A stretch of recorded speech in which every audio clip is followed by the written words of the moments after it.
Hello students, देखिए आज हमारे पास में क्वेश्चंस दिए हुए हैं जो हमने लास्ट टॉपिक पढ़ा था टीआईआर का। टीआईआर जिसमें हमने देखा था टोटल इंटरनल रिफ्लेक्शंस। देखिए हमारे पास में क्वेश्चंस दिया हुआ है कि आपके पास में एक डायग्राम दिया हुआ है, इस डायग्राम में हमें क्या निकालना है, लाइट की स्पीड निकालनी है। तो बेटा हम लाइट की स्पीड कैसे निकालेंगे, साथ में क्या निकालना है कि लिक्विड का जब रिफ्रैक्टिव इंडेक्स अननोन है। तो सबसे पहले हम देखो लाइट की स्पीड निकालने के लिए आपके पास फॉर्मूला होता है nu is equal to C by V. तो वी निकालने के लिए हमें सी बाई न्यू चाहिए। पहले हमें क्या निकालना है, रिफ्रैक्टिव इंडेक्स। ठीक है, और रिफ्रैक्टिव इंडेक्स हम कैसे निकालेंगे, देखो हमने क्या पढ़ा था, nu is equal to 1/sin C. अगर हमारे पास में इस क्रिटिकल एंगल की वैल्यू आ जाती है तो हम यहाँ से रिफ्रैक्टिव इंडेक्स निकाल सकते हैं। अब इस रिफ्रैक्टिव इंडेक्स की वैल्यू कैसे निकालेंगे, तो देखिए बेटा हमारे पास में देखो रे ऑफ लाइट यहाँ से गई है, यहाँ कोई सोर्स है, एक लाइट का सोर्स रखा हुआ है, ये रे ऑफ लाइट यहाँ से गई है और यहाँ पे जाते ही क्या हो गई, ये सरफेस के अलोंग ग्रेज हो गई है। कोई भी रे ऑफ लाइट सरफेस के अलोंग ग्रेज कब होती है कि जब एंगल ऑफ रिफ्रैक्शन क्या हो जाता है 90 डिग्री। उस केस में जो एंगल ऑफ इंसिडेंस बनेगा किसके इक्वल हो जाता है, क्रिटिकल एंगल के इक्वल हो जाता है। ठीक है, तो इसके लिए हम क्या करेंगे, सबसे पहले इस क्रिटिकल एंगल की वैल्यू, तो देखो मेरे पास ये एक ट्राइंगल बन रही है और इस ट्राइंगल में मेरे पास में क्या दिया हुआ है, बेस दिया हुआ है, परपेंडिकुलर दिया हुआ है। तो मैं क्या कर लूं, इस ट्राइंगल से साइन सी निकाल लूं। साइन सी क्या होता है, परपेंडिकुलर अपॉन हाइपोटेनस। परपेंडिकुलर कितना है 30, हाइपोटेनस कितना है बेटा 40 का स्क्वायर प्लस में 30 का स्क्वायर आ गया। तो हमारे पास देखो ये 30 हो गया, ये कितना हो गया 40 हो गया। तो यहाँ से हमारे पास में 30 अपॉन में इसको हम करेंगे तो ये 1600 प्लस में 900, तो 30 अपॉन में ये हमारे पास 2500 और इसको हम लिखेंगे 30/50। तो यानी कि आपके पास में साइन सी जो है वो किसके इक्वल आ गया 3/5। अब मुझे क्या चाहिए था बेटा, न्यू चाहिए था। अब मैंने क्या बताया, न्यू क्या होता है 1/sin सी, तो हम यहाँ से न्यू निकाल सकते हैं, nu is equal to 1/sin C. तो ये आ गया 3/5। ठीक है, तो यहाँ से हमने निकाल दिया। अब हम लाइट की स्पीड निकाल सकते हैं, यानी कि v is equal to C into 3 into 10⁸। आपके पास में न्यू क्या है 5/3। ठीक है, न्यू की वैल्यू रख दी, तो ये मेरे पास में क्या आ गया 9/5 इंटू 10⁸ आ गया। तो इसको हम क्या लिख सकते हैं 1.8 इंटू 10⁸ मीटर पर सेकेंड।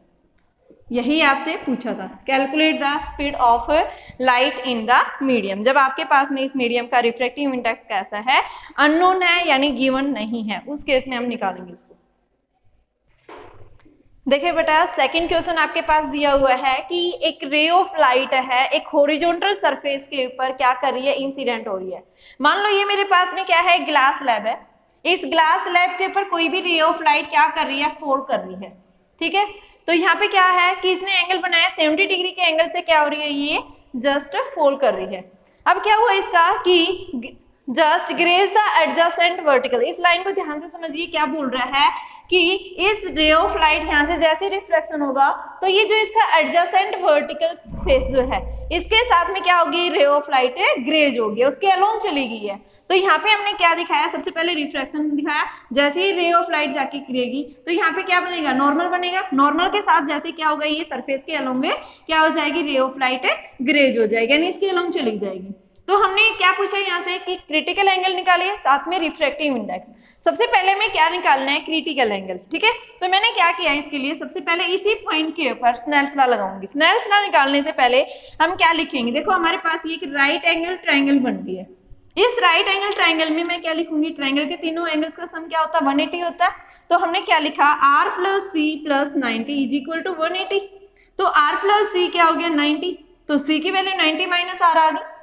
अब मैं क्या करूंगी, इस पॉइंट पे स्नेल्स लॉ लगाया, तो न्यू इज इक्वल टू, देखो डेंसर से रेयर में जा रहा है, हमें इस स्लैब का रिफ्रैक्टिव इंडेक्स न्यू मान लिया, हमें नहीं दिया हुआ क्योंकि क्वेश्चन में बोल रहा है अननोन, आपको निकालना है इसका। तो इसको निकालने के लिए मैंने क्या लिखा, न्यू साइन 90 - r, c है ये। ठीक है, और यहाँ से हम क्या लिखेंगे साइन 90, तो न्यू कोस r, साइन 90 - r कोस में चेंज हो गया, ये वैल्यू आ गई, हमने यहाँ से कोस r निकाल दिया। सिमिलर मैंने इस ए पॉइंट के ऊपर स्नेल्स लॉ लगाया तो मेरे पास ये सेकंड इक्वेशन आ गई। जिसमें हमने क्या निकाला है, साइन आर निकाला है। अब मैंने क्या किया, दोनों को डिवाइड कर दिया, इसको इससे डिवाइड कर दिया, tan r की वैल्यू आ गई और sin 70 की वैल्यू हमारे पास ये होती है, तो r is equal to tan inverse आ गया, यानी ये r आ गया। ठीक है, r हमारे पास आ गया, तो यहां से हम क्या निकाल सकते हैं, न्यू निकाल सकते हैं। Nu is equal to 1/cos r लिख देंगे, r की वैल्यू रख देंगे, यहाँ पे पुट कर देंगे, और c की वैल्यू पूछी है तो आप क्या करेंगे कि 90 माइनस r कर देंगे, तो क्या दे देगा, वो आपको क्रिटिकल एंगल दे देगा। ठीक है, तो ये हमारे पास में क्या था, क्वेश्चन था इसका कि किस तरह से आप क्रिटिकल एंगल निकालेंगे और कैसे आप उसका। देखिए स्टूडेंट्स, अभी आपके पास में नेक्स्ट क्वेश्चन दिया हुआ है कि आपके पास में क्या है, एक कंटेनर है, एक वेसल है, इस वेसल के बॉटम सरफेस के ऊपर एक सोर्स लाई कर रहा है। ठीक है, तो यहाँ पे क्या पूछा है कि जब सोर्स रखा हुआ है और इस कंटेनर के अंदर जो लिक्विड है, इस लिक्विड का रिफ्रैक्टिव इंडेक्स कितना गिवन है बेटा, 5/3, ये आपको गिवन है क्वेश्चन में। अब ये बोल रहा है कि इस कंटेनर के आउटसाइड से, बाहर से एक मैन क्या कर रहा है, ऑब्जर्व कर रहा है, क्या ऑब्जर्व कर रहा है कि जब इसके ऊपर, इस कंटेनर के ऊपर, इस वेसल के ऊपर एक डिस्क रखी हुई है, उस डिस्क की जो रेडियस है वो 1 सेंटीमीटर है और वो उस वेसल के ऊपर क्या कर रही है, फ्लोट कर रही है।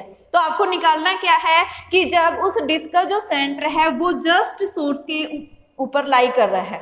ठीक है, तो आपको बताना है कि अगर उसमें से लिक्विड को निकाल लिया जाए तो आपको ये बताना है कि वो ऑब्जर्वर, उसकी हाइट क्या होगी कंटेनर की, जहां पे वो सोर्स दिखना उसको बंद हो जाए, इस मैन को।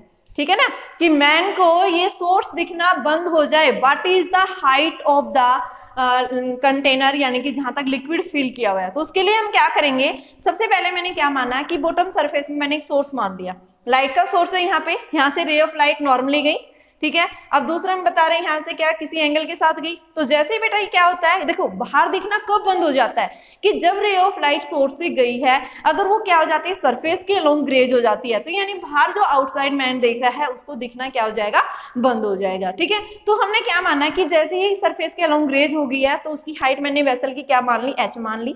ठीक है, यहाँ पे मैंने क्या लगाया कि ये ग्रेज हो जाती है, रिफ्रैक्शन क्या हो जाता है, 90 डिग्री, एंगल ऑफ इंसिडेंस होगा क्रिटिकल के इक्वल होगा, तो जो सी यहाँ बना है वही सी यहाँ बनेगा आपके पास में। ठीक है, तो मैंने क्या किया, इसके लिए सबसे पहले मेरे पास ट्रायंगल बन रही है OAB। OAB, इस OAB ट्रायंगल के अंदर हमने साइन सी अप्लाई किया। पहले साइन सी क्या होता है, परपेंडिकुलर कोण में हाइपोटेनस। हाइपोटेनस किसके इक्वल है बेटा, h² प्लस में r²। तो यहाँ पे मैंने इसकी वैल्यू रख दी, उसका रूट हो गया ये। ठीक है, अब मैंने यहाँ से साइन सी की जगह 1/न्यू, हमने पढ़ा है स्नेल्स लॉ से, nu is equal to 1/sin c, तो 1/न्यू क्या आ गया, साइन सी। तो यहाँ पे हमने इसकी वैल्यू पुट कर दी, तो ये हमारे पास में वैल्यू आ गई है। ठीक है, इसको हमने सोल्व किया, h के लिए हमारा ये फॉर्मूला बन गया। ठीक है, अब हमने डायरेक्ट क्या रख दिया, इसकी वैल्यू रख दी। हमारे पास में रेडियस दी हुई थी 1 सेंटीमीटर और रिफ्रैक्टिव इंडेक्स गिवन था कितना, 5/3। हमने क्या कर दी, इसकी वैल्यू रखी और हमारे पास में क्या आ गया, ये हाइट आ गई, यानी इतनी हाइट तक जो है, यानी कि वो उसको दिखना बंद हो जाएगा। तो हाइट जो होगी उस कंटेनर के अंदर लिक्विड की वो कितनी होगी बेटा, 1.3।